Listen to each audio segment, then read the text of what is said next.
Yo, what's poppin'? Look, check it out. This is a new segment. It's called My Crazy Life Stories. Basically a quick introduction to this is me and Lil Seti right here. We're gonna be giving you guys a glimpse of our background. And we're gonna start from the beginning and then kind of catch up to just who we are as individuals right now. So there's no podcast where we could sit down and tell our whole story. It wouldn't be long enough. So with that being said, this is gonna be My Crazy Life Stories. Seti, is there anything that the people need to know about My Crazy Life Stories? Basically, it's gonna be a way that you guys can get like an inside glimpse to our background, so that way you can see kind of what we went to. How did we get in this type of situation? Because a lot of people be like, "Hey, how did y'all even get into this shit?" You know, it's not something that was planned. People don't plan to do shit like that or get involved in this type of stuff. It's something that slowly gets you get indoctrinated into this type of shit. And then the other thing is, it's a way for you guys to relate more to us. You know, a way that you guys can get more of a see why we do what we do and how do we come to be the way we are now. You know? Yeah. All right, so go ahead, man. Simon's gonna start this thing off. So we're talking before I turn the camera on right now. So basically, we're gonna start from the beginning and basically just from our earliest memories that we can get by. That's interesting. In order for us to tell you guys how we even got there, like started, we have to kind of explain our past so you guys can kind of see where we came from, and then that way you get like a better idea. But go ahead. Yeah. So I was born October 22nd, 1991. I was born in Stockton at a hospital called French Camp. And I was born there. I almost died when I was born because my umbilical cord wrapped around my neck, and my mom had to have an emergency C-section because I was gonna die. That's crazy when I think about it, because back then they didn't know about C-sections. So like if I was born back in the days, I would have just You would have just died, huh? would have just died, fool. Yeah. So I was born in Stockton. Almost died, so they had to cut my mom open to get me out. From there, I went to Santa Rosa. Did you live in Stockton at all? Do you remember any memories of Stockton? I don't remember any memories of Stockton, but I don't. To be honest, I don't even know what the real reason why my mom was over there. I think my dad was living over there at the time or something. But I know that my mom and him were together. They had got married. I guess it was a rough road with them and shit like that. We moved to Santa Rosa. We stayed there for a little bit. Things were rough with my mom and my dad. And this is me young as fuck, like 5, 4, 5. I don't fucking know, dog. It's just, those type of memories are like blurry and shit. But I do know that being over there in Santa Rosa, there was a kid that used to, that I guess I used to play with. He was like the neighbor or something like that. And he was over, and I guess he like fucking, he drowned like in front of me. And how the fuck did that? Because there's like a pond in the backyard, and there's like a big ass fucking like turtle in there. And we used to fucking go over there and like look at the turtle. And I guess the kid like was like trying to grab the turtle or play with it or something, but he like fell into the fucking pond, and he was like basically like a toddler, like he was like younger than me. Oh yeah? Yeah, so he fell in there and he drowned. My mom tried to do CPR and it didn't work and shit like that. Damn. But do you remember that? I don't remember that. Fool. I was about to say, fool, why didn't you help him, nigga, if he was a toddler? Of course, yeah, dog. Nah, I mean, I don't remember it, fool. Oh, you might have drowned this? Nah, hell nah, fool. I just played. Nah, my mom said his name was Jonathan. Yeah, so that happened. Damn, I know that my mom and my dad, they separated. They left, or he left her. And then the only times I would see my dad was like on the weekends, or not even on the weekends. It was like years later, until I was like fucking almost a teenager and shit, dog. I was like 10, 11. And then, yeah, that shit didn't work out either, fool, because I'm going over there. He's still in Santa Rosa. I'm going over there trying to create a relationship with him. And come to find out, this is when I learned like the reasons why him and my mom like left, like separated, was because he was an alcoholic and he was an abusive person. So when he would get drunk, he was just hella violent, dude. And he was just like, mind you, I'm visiting my dad. I'm over there. He's with another lady. He had another kid with her, so I have a half brother over there. And you have a half brother? Yeah, his name is Emmett. Do you know him? Nah, I don't know him like that. I only like knew him from that one time that I went over there to stay for the summer. And basically shit went left. He got hella drunk. He started fucking talking hella shit to me, talking about how he didn't want me and your dad? Yeah, and then about how my mom was a hoe and shit like that, and I should go back with my hoe ass mom and all this other shit. What the fuck? So I was like, all right, whatever. And he's like hella drunk, and he leaves. But he's like, he goes in his truck, fool, and he's like, he has the truck on, and then my stepmom or whatever you want to call her at the time, the woman he was with, she was like, can you please go with him, like tell him like not to stop or whatever.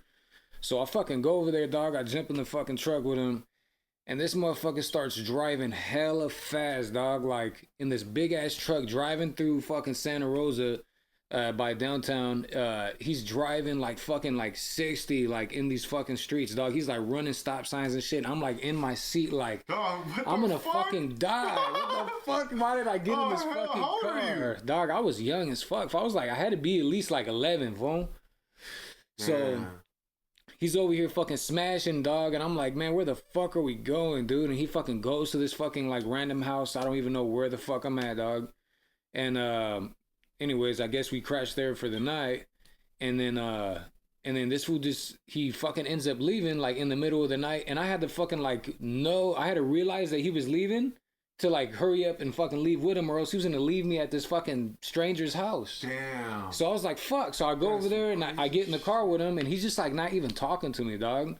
He's just like not even saying shit, and we go and we fucking stop by a fucking a bank and to get some money or something. And then we go back over there, and yeah, fool. So I ended up leaving there. I told my stepmom, like, look, I'm not even trying to be here no more. Like, this shit is not cool. You said that? Yeah, I was like, it's just cool. Like, I just want to go home. Like, and she was like, okay, I'll take you home. And then yeah, I guess after I fucking left, that he fucking beat the shit out of her and fucking like just dipped. Damn, he beat the shit out of her, left his other son right there, and he dipped. And I heard he went back to New York because my dad, he's Italian, and that side of my family, like they're from Staten Island, New York, and I heard that that's where he went back to. Damn, you're from so you might have hella family in Staten Island. I might, yeah. I'm pretty sure I do got family over there. I mean, I'm pretty sure I do. But yeah, that's that fucking bullshit, dog. And then So you did? When did you? So you went to your mom's house? She took you to your mom's house? Yeah, she took me back to my mom's house, which was in Vallejo. Yeah, and then she explained to my mom what happened, and then my mom was like, "This is exactly why it didn't work out, because he's fucking drinking, he's abusive, and he acts this way, and whatever the fuck." So then yeah, I got fucking left right there, and that was that part. And then basically, I spent a lot of time just by myself at, I've spoken about this before, but I spent a lot of time alone at my house because my mom, not being with anybody, she was with a couple guys. So there was one dude that she was with that, cause I have a younger sister who was like hella nice to my sister, but like hella fucking abusive to me. This motherfucker's name was Jimmy.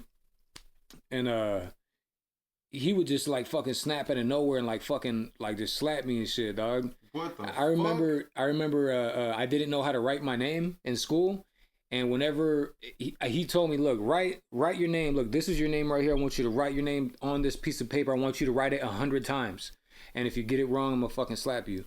And every time I got it wrong, dog, this fool fucking slapped the shit out of me, dog. And I remember I'll just be crying, like trying to write my fucking name and shit. Dog, that's some sick ass fucking shit. Yeah. And then I remember one time it was just me and him at the house.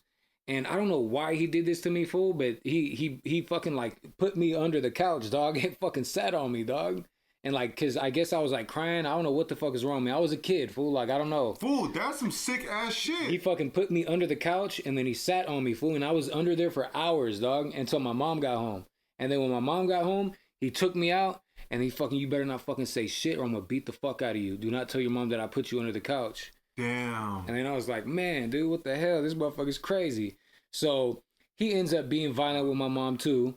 And then my family, like my grandma, my grandpa, my aunties, they all come over and basically ready to jump him. Like, yo, you gotta fucking leave or we're gonna fucking jump your ass. You know what I'm saying? What the fuck? So they get his ass out of there. And then she gets with another dude. And then this is my little brother's dad. And it's another alcoholic, another fucking drunk. But this time, this fool's Mexican, fool. Like, he's raza. And this fool, he's on that same shit, fool. This motherfucker was drunk all the time.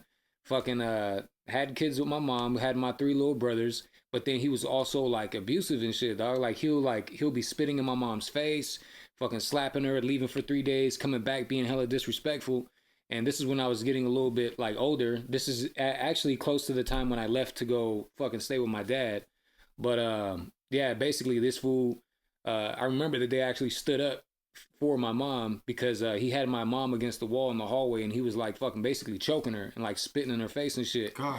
And I fucking ran over there, dog. And I remember that just with all my fucking strength of my little fucking 4-foot self, I just went over there and I fucking cracked that fool, dog. Oh, shit. And then he, like, let go and he was like, oh, shit. me or why? I was like, Motherfucker, what you I mean? was like, fuck you, bitch. I just started hitting my mom. And I fucking ran to my room, dog, and I shut the door. And he was like trying to open the door and shit like that, dog. He wasn't abusive. That guy wasn't abusive with me, but he was hella abusive to my mom. So, yeah, that was that, fool. And then after that, basically, after all of that, I basically went to the block, fool. God damn, fool. So this is before I got. This is before all that. This is backstory type thing. Yeah, but yeah, that's a little fucked up story. But I'll tell you what, my mom was working 2 jobs. She made Christmas happen. No matter what, I still had presents. You know what I'm saying? Like, I definitely, like, she was working her ass off to make sure that we had what we had. She made it work. Yeah. So, you know, there's definitely the lighter side to everything else. Like, Thanksgiving, we'll meet up, and, you know, that's the only time I would see my whole family is Thanksgiving and shit like that. And then, yeah, fool, she working 2 jobs, getting us our shit. I remember she got me a Nintendo 64. That was my fucking shit, dog. That was my escape from, like, all the bullshit, dog. I was fucking playing Super Smash Bros, fucking Donkey Kong, Super Mario, Legend of Zelda. Like, that was my shit. That was, like, video games back then. That was my escape to, like, from all the fucking drama that was going on around me and shit. But yeah, dog, that's a little background to my little fucked up childhood right there, man. Yeah. I think we all come from some certain shit like that, man. Like, but that's crazy. For honestly, I didn't even know some of the shit you just said, fool. Like, fuck. You think you know somebody? Yeah. Nah. Okay. What about you, dog? So me, I think for me to kind of get deep into my shit, I gotta kind of explain my background. My parents, right? So my mom is comes from a very big family. You know, she got 13 brothers and sisters, and they're originally from Jalisco. They're both migrated here from Mexico. So my mom is from Jalisco, Las Canoas, right? Little, like damn near like a village type place, but everybody's very close, very tight knit. My dad, he's from Jalisco too, but then his family migrated to Michoacan. There's a little bit of a difference though, because my mom's always had her dad. You know, my mom's side of the family's always been very responsible. My grandfather, he's 100 years old right now. He's 100 years old right now, and you know he's always been he's always been a very responsible dude, man. Like my grandpa's, he had land, he cultivated everything, farm working and stuff like that. He was like the president over there in Mexico. They called like the mayor, the president. He was the president of his area. And he was a campesino. Basically, what it means is like he's an agriculturist. Mm-hmm. And he kind of just, back in those days after the Mexican Revolution, you could kind of like just come and kind of pick a land, because they took a lot of the land away from the people. The rich people were owning all the land, and they were kicking all of the Mexicans out of their land, and they could only work. So basically, imagine the whole country's owned by like a couple of people, mm-hmm. and everybody else doesn't even have a place to live, but they don't even take care of their land. So then after the Mexican Revolution, what they said is like, all right, fuck that. We're going to take the land for everybody. and they're gonna work the land. You can't have land if you're not working it, because people are dying of hunger out here. Mm-hmm. So if you're not working your land or letting people work on it, then you're gonna get kicked out. Type shit. So my grandfather, he got his land. He started working it. It's crazy because he got a bunch of mountains, and that's not good areas for corn, because corn's supposed to be straight, but you gotta work with what you got. So that's my grandpa. He was a agriculturist. You know, that's that side of my family. Now my dad had it a little bit more rough. You know, my dad had a little bit more of a fucked up upbringing because his dad got killed when he was 5, right? And then my grandfather, his great grandfather, he got killed as well. And kind of how the story goes is like that side of my family. I don't know if it's something in our blood or something, like they're more indigenous, and they've always been known, like it's a long line of shit that's always happened on that side of my family. Basically what happened is there was another family of ours that were fighting each other. They were feuding over land, and what happened is my great grandfather, he was in the Mexican Revolution, and the thing that happened with him is he was kind of like, he wasn't all the way there. And in the Mexican Revolution, if you do any history and stuff like that, like they were killing people like all the time, bro. Like people were dying left and right. It was sometimes they were killing people in your own side. They're like, fuck, I'm gonna kill this fool. I'm gonna kill that guy. So he was kind of already, when that shit was over, he had like a little thirst for blood type of thing. And I'm just going off the stories that my family have told me about him, you know? And it's crazy because my grandfather is 100 years old and my great grandfather actually met each other before everybody was met. And my grandfather is alive today, tells me stories about him. He's like, that motherfucker was crazy. That's what my grandfather says. It's alive right now. Honestly, that fool was crazy as fuck. It was like, it's like your grandfather from your dad's side and then your great grandfather from your mom's side? No, my grandfather from my mom's side and my great grandfather from my dad's side. Okay, yeah. They met each other before like if they knew that we were gonna they were gonna have a great grandson or some shit. And my grandfather said your grandfather was really crazy. His name was Juan. So my grandfather's name was Juan. My other grandfather's name, he told him, hey, he's like, hey, look, man, your grandfather was crazy, but to be honest, the one that died, Juan, the one that died, he was like, your grandfather was crazy, but for some reason he always liked me, and I don't know why. And he was a crazy dude. He told me crazy stories. That fool used to kill people on some sick shit. He didn't really have remorse for stuff like that because he was in the war, right? So what ended up happening, he tried to make his son and mold his son to be kind of like him. Only his son had a bigger heart. He didn't want to be like that, you know? But he would force his son to do certain things, you know? And, you know, rumor has it that he used to beat his wife because his dad, it was, long story short, that kind of molded into something, and they ended up killing my grandfather, right? And when they killed, because my great grandfather was telling his son to kind of mold him after him, and he got his son killed. And when he got his son killed, that's when my great grandfather was like, fuck that, you know? And I talked to my family members, and, you know, my grandfather said that he was a killer, but if you tell them, they say, but if you ask my family from that side, they say he's not a killer. They say que nada más no era dejado. And basically what that means is like, you're not a bad guy. You just don't let people get away with things. But that's, you know, it all depends who tells you. But what ended up happening is my great grandfather, he was kind of sick, and they told me a story about him one time that he was in a cabin. And I guess there was this family that we were feuding with. That was our family. It was like our cousins. And they were trying to kill him after they killed my grandpa. And my great grandfather put everybody in a cabin. And these guys, they were having a fiesta. They're having a party in the plaza. And what happened is they took advantage of this time because everyone was going to be in the plaza to try to ambush my family and kill them. You know what I'm saying? So then my great grandfather was in the house, and he told his daughter to go outside first because she was pregnant. And he thought, well, they're not going to shoot her. She's pregnant. And then she'll tell me what's going on and we can see what's happening. But unbeknownst to them, right? They had some of my aunties were all my aunties from this side, they all know how to shoot. They all are like shooters. So it's back then it was in gangs. It was like your family has to defend you type shit. So then what ends up happening is my great auntie goes in the front and bam, they shoot her, bro. Bam, she's on the floor now. She's shot dead and she's pregnant. So then what, not knowing that, one of my aunties had already gone around the corner. When they shot her, my auntie clipped this fool. And when he clipped him, that fool fell. He didn't die though.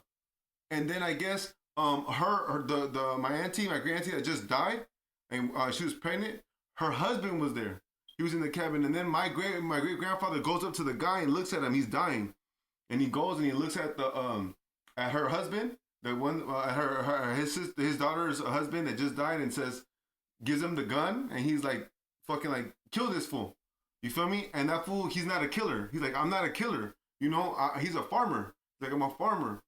And then I guess the story goes that my grandfather put the gun to his head. And he's like, he just fucking killed your wife. Nigga, either you're going to kill him or I'm going to fucking kill you. Mm-hmm. And then I guess, you know, that fool did what he had to do. You feel me?